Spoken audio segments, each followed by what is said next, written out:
that's like the Bible. Once I listened to the album, I heard Midnight in a Perfect World, and that was one of the songs on the film called Scratch that I was studying at the time. That I was like, what's this tune? What's this tune? What's this tune? And then I found that it was on there, and I was just like, what is this instrumental music living by itself without vocals? And I thought he played it. I thought he played it himself, the whole thing. So that kind of like inspired me to like do it myself, basically. Yeah. That is actually an album that my friend showed me.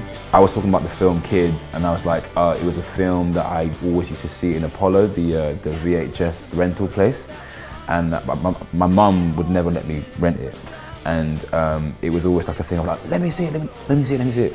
And when I got older, I asked Remy about the film, and he was like, have you heard the soundtrack? I was just like, nah. And then he played me Crooklyn Dodgers from that. And I was just like, bro, this has changed my whole thing. This is sick. And then I had to watch the film. And then I realized the film was quite a weird, dark film. But I loved the way it was shot and the whole sort of 90s New York feel. Yeah, it's one of my favorites, for sure. I heard Wait and Bleed and Eyeless, and then I was just like, I was like, Jungle. They got Jungle. What? Huh? You know what I mean? So that's like one of my staples. For sure. I bought that on vinyl the other day when the drummer passed away.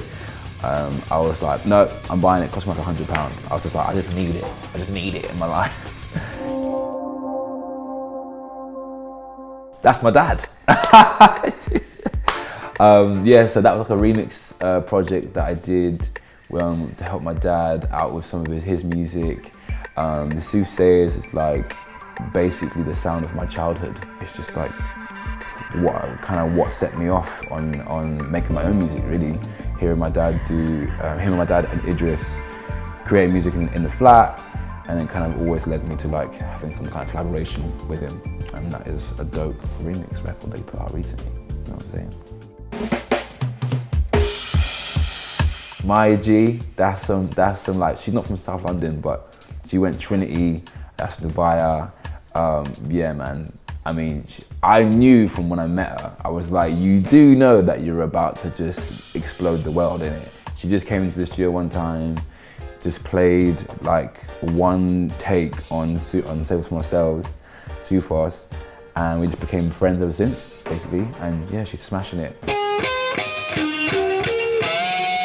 That was probably one of the first sort of, person of colour, people that inspired me to just kind of pick up a guitar. Him and my brother got a guitar book when we were teenagers, like early teens, and he started learning like, Foxy Lady and all the originals. And actually, the thing that kind of like opened us up to the idea of Jimi was the film Wayne's World. Yeah, it's when in the donut shop they came super close. And that was like, who's this? And I was like, what? A black guy playing rock, okay, and like, doing his thing. That's what I'm about. And he looks like my brother. He actually looks like, when my brother had an afro, everyone was like, you look like Jimi Hendrix, man.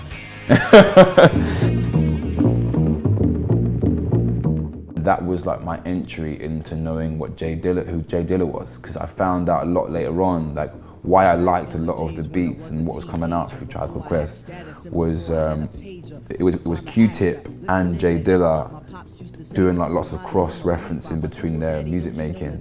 I think he went under a different name at the time as well. But yeah, that was like hip-hop culture through like skating culture. Again, for my friend Remy, he put me onto like him and his dad Gary.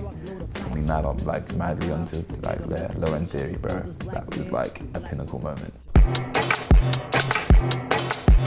Cosmogramma was the first time that I've actually listened to Flying Lotus. Artwork and the whole concept behind it was like really inspiring, and that was just like my sort of inspiration to start making beats. A tornado flew around my room before you came. I'm a twin brother.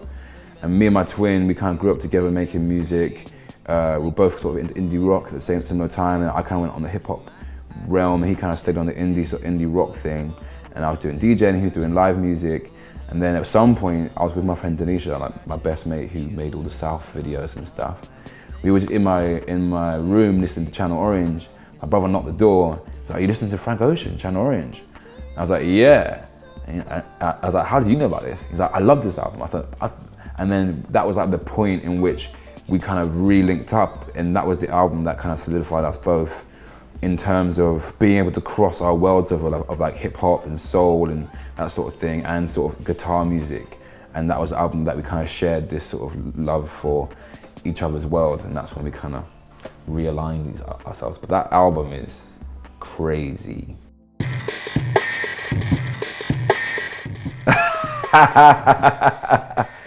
That's my heart on a sleeve right there. That is 3 parts of my breath. That's all the thirds of my head. That's my life's work, I guess. That's like a pinnacle for me and a moment in time. That's it. That's it. That's this. My head. Yeah, and my heart as well. So.